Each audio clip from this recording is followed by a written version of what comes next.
How's it going, everybody? Mr. Holton here, and as you may see, I am in a very different environment compared to my little office back home.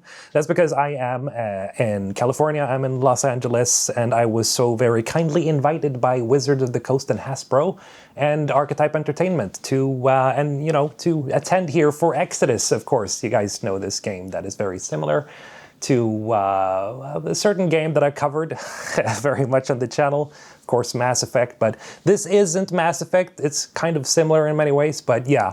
I have seen the trailer, and by this point, when you have seen the trailer for the Game Awards, you will have seen it too.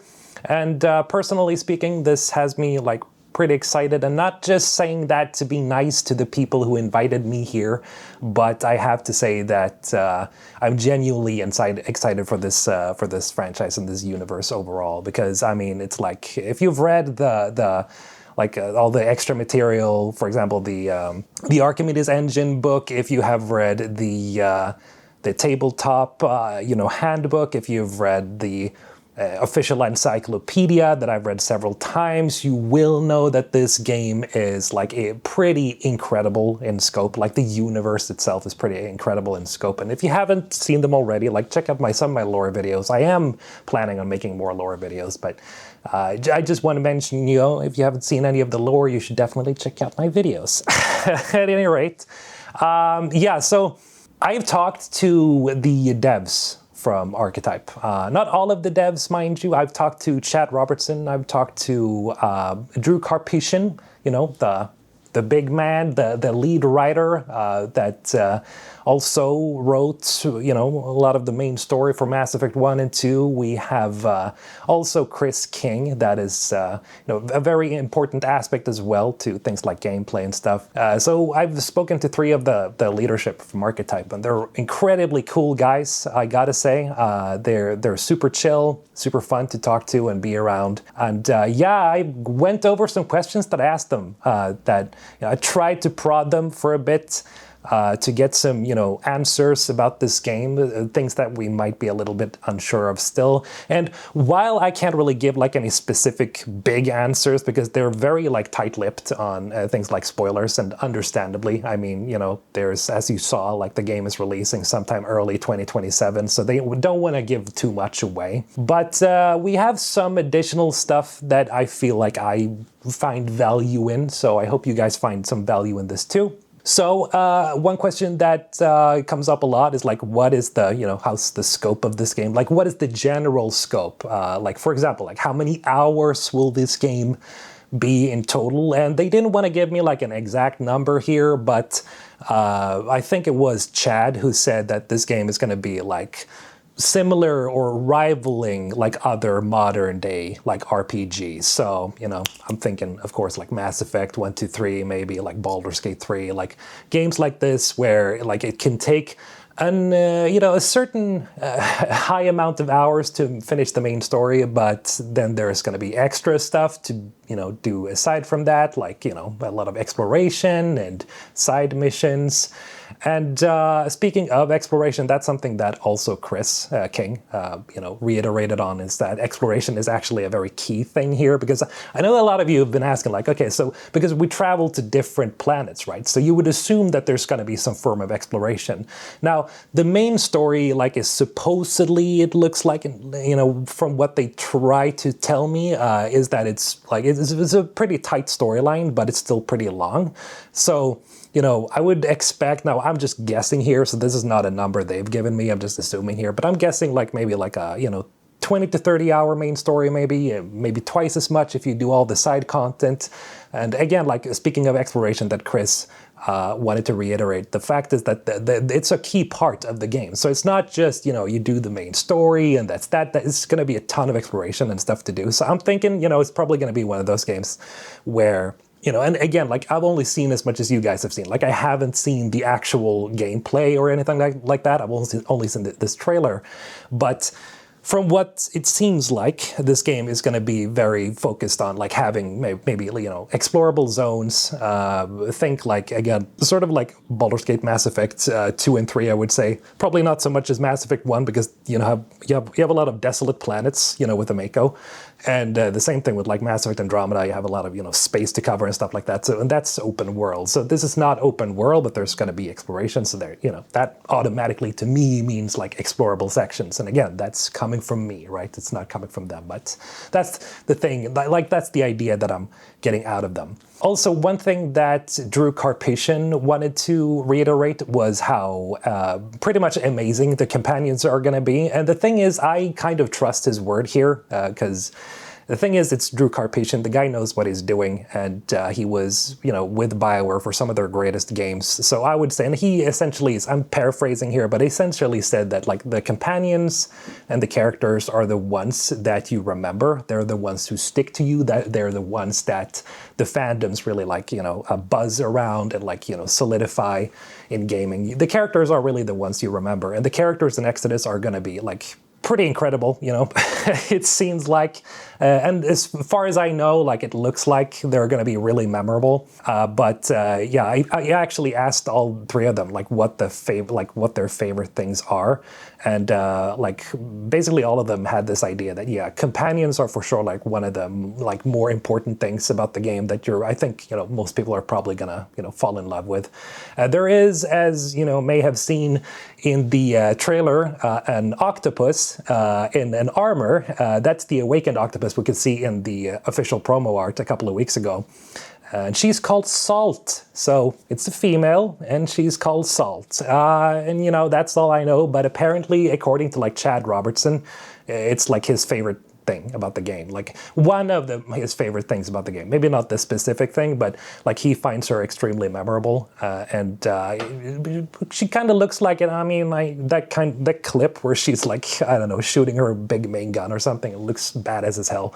It's one of those things that it's kind of different, but it's unique. But when you know how the world works and how the universe works in Exodus, it kind of makes sense, right? Like any buffs here who has like read the books, like read the, all the extra material, that this works. Like when you really think about it, it sounds and looks weird when you first see it. It's like a squid in a fucking suit. It's kind of crazy, but it works because these are like awakened animals.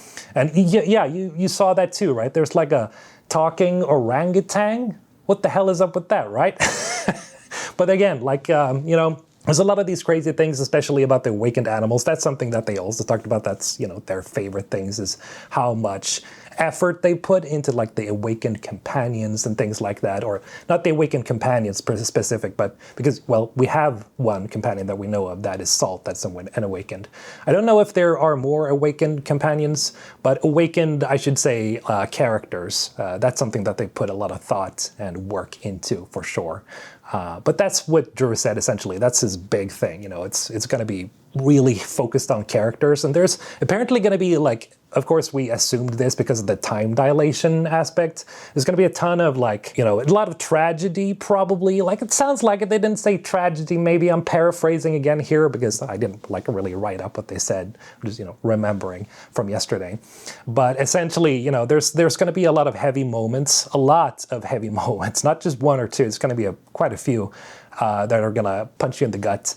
That you're going to remember about like, either you have to pick this companion or this companion for a certain moment, or like, you maybe have to sacrifice someone, like maybe, I don't know, maybe it's like a Ashley Caden situation, doesn't sound too terrible to me. Now, speaking of time dilation, there is a lot of questions surrounding the time dilation aspect, right? Like everybody's like wondering, okay, but, we get what time dilation is now. It's, the effects of time on you when you're traveling to the near speed of light is very different from somebody who's like observing from one planet that you're maybe leaving. So let's say that you leave and you travel at like almost just exactly at the speed of light, just below, because you can't ever cross the speed of light universally. That's a universal law. Scientifically, you can't do that. So that's something I absolutely love about this. But by doing that, you are essentially accelerating the time outside your space, right? While you're not aging anything at all. So the faster you go, the faster everything outside you progresses, So maybe you have to like speed along to somewhere and get somewhere really quickly. But by doing that, you're essentially sacrificing somebody that you love. Pretty crazy stuff, right? And again, mechanically, how does this work? And I tried to get that out of them. And I had another buddy of mine that actually tried to get this as well, because we were two YouTubers who were, talking to them. And but essentially, when it comes to time dilation, we don't know exactly how the mechanics are going to be. Is it going to be like chapters, or is it going to be actual real-time time dilation? I still don't know, but it seems like even if it's chapters, the time dilation itself is going to be such a huge aspect of the game. So even if it is, some people might be disappointed to hear this, that maybe if it is just chapters from one point to the other, like the things that can happen depending on what you do are so insane compared to like whatever you've seen in previous games, because these choices will affect the game. Like it will be like a domino effect, basically. This thing leads to this thing, and hundreds of years into the future, you can't really imagine what's going to happen, and you might be able to see like a lot of the stages towards that. That in of itself is ambitious as hell, because nobody has ever done that before, right? That is also something, I think it was Chad who said that essentially that's the thing that sticks out with Exodus. That's the thing that they feel proud of, is that nobody's really done this thing before. And to me, it just sounds crazy ambitious. And that it kind of also explains why they're going to release this in 2027, in early 2027, because earlier, if you followed the channel, I talked about the fact that Hasbro announced that they were going to release it originally in 2026. It was slated for a 2026 release. And, unfortunately this time, a lot of us had hoped, of course, that it was going to release the, 2026, but, well, we were wrong. It's 2027. But then again, there are aspects to that, probably like GTA 6, stuff like that might have affected it. I don't know. I didn't ask them that, but I assume it's something like that. So, they're moving it up, but also maybe it's because the game is so ambitious that they really want to get it right. And I would completely understand that. That also brings us to another point, because we're talking about polishing here, right? They need to polish the game and make it as good as it possibly can be. This is the studio's first game. It's their first outing. And as much as support they've gotten from Hasbro and Wizards of the Coast, that is, James Olin together with the team, Archetype, the thing is, as much as support you may get, like as much money as you may get from this, or, to make this game, you still have to polish it and make it the best game it possibly can be. And because it's so ambitious with all the time dilation stuff, and you have to get the character writing right, and you have to polish the game and the engine, that also brings us, to the fact that they're making this game in Unreal Engine 5. And if you've been in the gaming sphere, you kind of know how, well, it started pretty bright with the Unreal Engine, right? Everybody was excited for Unreal Engine 5 because of what it could do. Then we saw that there was a lot of problems, the past few years with optimization, things like that. The thing is, I actually asked them about this, like how has it been working in Unreal Engine 5, because, and they are absolutely aware of like the perception of Unreal Engine 5 in some cases, but they've had, essentially from what they told me, it's been a really smooth experience. So them making this game has been like, really, really, really easy. Maybe not easy, but it's been a smooth ride comparably.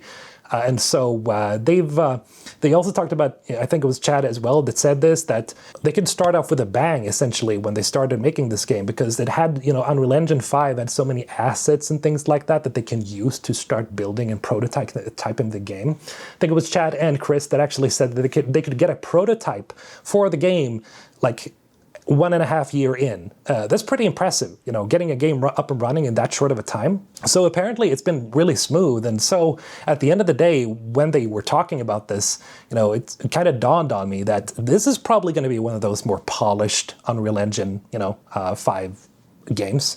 Now, I can't promise it because, everybody, especially if you have like a PC, you will obviously, like a lot of us will have different setups. So optimization can be pretty difficult to get down. But for this one, I think they are spending a lot of time making sure that it's as optimized as it can be.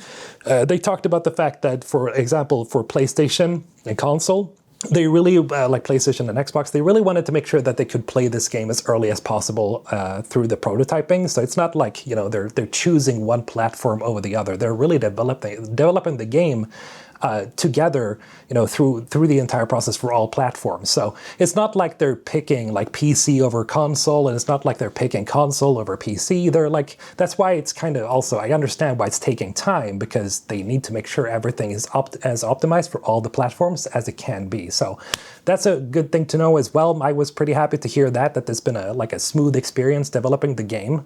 Now, I do want to mention something that I forgot to mention when we were talking about the companions, is that apparently there are more companions than we have seen. So in case if you're checking out the website and you see these silhouettes of the various characters that we have all pretty much like guessed who they are, there are more companions. So if you're like, okay, so is it just 6? No, there's more. So I haven't even seen all of them. So, I don't know. And they haven't answered all the questions, but there is definitely more to come. Also, Matthew McConaughey's character, a lot of people are like curious, okay, how much of a role is he going to have? Well, he is some sort of a mentor type character, and as we see that in the trailer, it looks like somebody kind of similar to like a cowboy or something. They said essentially that his character is pretty, what they've told us before. It's just, he's a sort of mentor to June throughout the journey, throughout the game. What that entails, I'm not entirely sure, but I'm getting ideas for what like the identity of this character is. But I can't say, I don't really know, because obviously they haven't said exactly who it is. But I'm getting ideas for who it is, and it's starting to kind of make sense to me. Now, at the end here, I do want to say that there are a lot of things coming. There's much more to come. I hope that they will be inviting me to things like this in the future, because I would love to keep covering Exodus. And I am very excited for this game. And if you are excited for Exodus, then remember to subscribe to Mr. Holton. And thank you to all my patrons, by the way, for supporting me along the way. You're very much appreciated. And yeah, again, like if you enjoy this type of Exodus content, if you're very excited for this game, then I have a bunch of videos already on the game. If you're not sure what the hell it is, if you've seen the trailer and you're like, okay, what is this? This looks cool, but I'm not sure what it is. Well, I have several videos on it already, so go check those out. But yeah, this is going to be it for today. Again, thank you to Wizards of the Coast and Hasbro, and of course Archetype Entertainment and the guys for bringing me over here. This has been very much appreciated, and I appreciate you guys. So thank you. Mr. Holton, signing off.